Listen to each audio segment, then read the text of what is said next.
Welcome to Proceeding Onward in America, POA. My name is Becky, and in this episode, we're going to show you how to revamp your kitchen and use stick tiles, so stay tuned.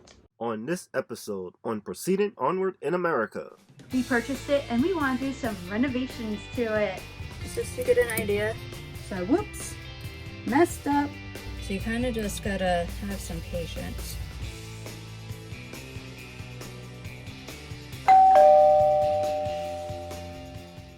Welcome back. If this is your first time to our channel, we are full-time RVers since 2018 and we are currently living in our fifth wheel. We purchased it and we want to do some renovations to it. So make sure you check out our renovation playlist on top of what we have changed inside our RV. Our first time we ever did this was with our travel trailer. We used smart tiles. I'll link that up above so you can check that out. And we got stick tiles. We purchased these at Walmart. 4 come in a package. Each tile is about 10.5 inches by 10.5 inches. Okay, so when you are doing the stick tiles, this is what you'll need to be able to do this project. Just a ruler. I use a dry erase marker in case if I mess up. A sharp knife to get in the little tiny areas and a butter knife to take off the light switch or electrical outlet covers. And scissors. Oh, and most importantly, having patience. So measure, clean, cut, peel, and align. Pretty simple. Not much going on. And the print works well. So you don't have to worry about a whole bunch of saying too many blues or too many whites in one spot. Here's some other ideas. If you don't want just a backsplash in your kitchen or bathroom, use it for your stairs. That's kind of cute. So we're going to get started, but make sure you stick to the end to see our product review and what we think after a couple of months. Okay, so for cleaning it, they recommend a wet cloth that is damp. I'll make sure that's dry really good because it is peel and stick, and since it peels and sticks onto the wall, you don't want it to be wet, and it's not going to have a good adhesive to the wall. And what I'm also going to do is I'm going to put some up, see what it would look like up against a wall. You want to have an idea where you want to make your cuts. You take some of them and you just place it up. Now, you have the pointy ends or the flat ends. It does not really matter which way you go, because either way, if you do the pointy ends up, you're still going to have to cut somewhere. And if you have the straight edge and so forth against the wall, that will work too. But at some point in time, you're just going to have to cut. I'm just going to use simple Scotch tape, whatever you want to use, but I'm just going to use Scotch tape just to hold it up against the wall for right now. It's just to get an idea of what I want. Alright, so piecing this in, that's where I'm just going to cut it off at.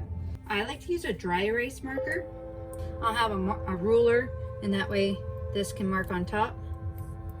And then this gets peeled off anyways, but if I mess up anywhere, I can just erase it really easy instead of having like this big old mark on there. So that's my purpose of dry erase.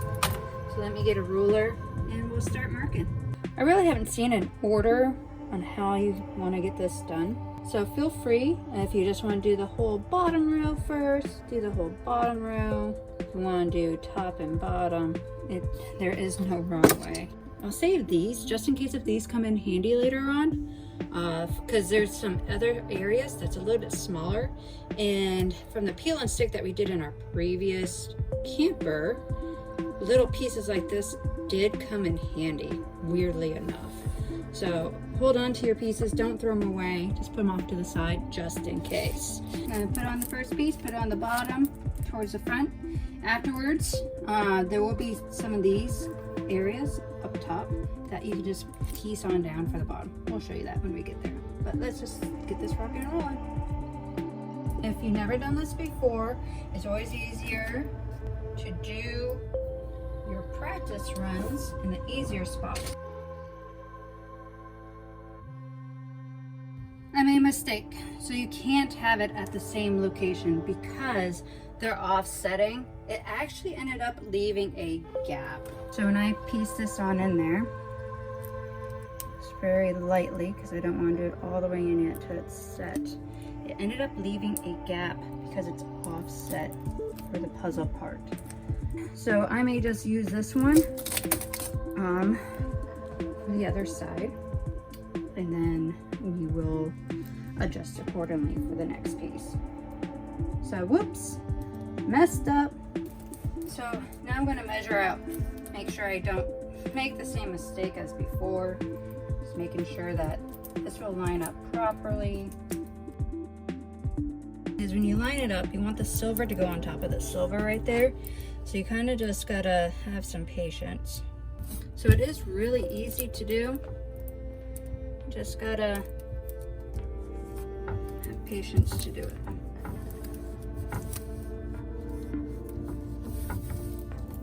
So I already took off this shiny glossy part, this one. This one's just gonna be nice and easy to put right on top, so forth. Take the shiny part off this one as well. That's one thing I do like about the shiny on top. You can see where the air bubbles are. And it makes it easier for pressing down. So after putting all in the easy spots, then I do the hard spots. The hard spots, at least I will know how to do it properly. With it being in the corner, I don't need the full sheet. I have to bend it. It's going to be pretty much in the middle. It's pretty much going to be in the middle of this by how I folded it in.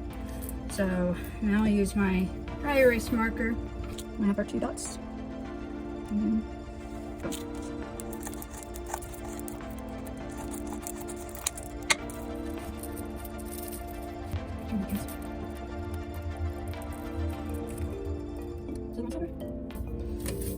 There we go.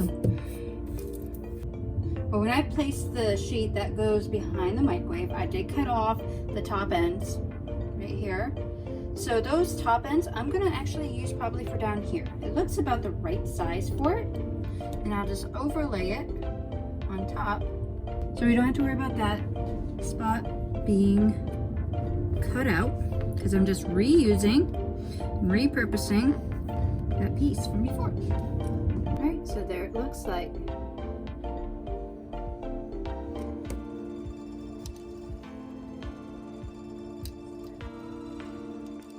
On the other side, take a butter knife and peel it off, or just work around it. I'll probably just peel it off, so that way if I don't cut right, you'll never notice. Now, a screwdriver is optional. If you want to undo this, it is not necessary. Now, the only problem is with that off, you're gonna not really know where the holes were beforehand. So you're gonna have to make some markings naturally, so that way you can find it. So this light switch actually is for in the pantry. We don't really use it that often, so we're planning on repurposing it. All right, so some of the pieces, like I said, I'm going to be reusing and repurposing. It allows me to not have to use so many different packages.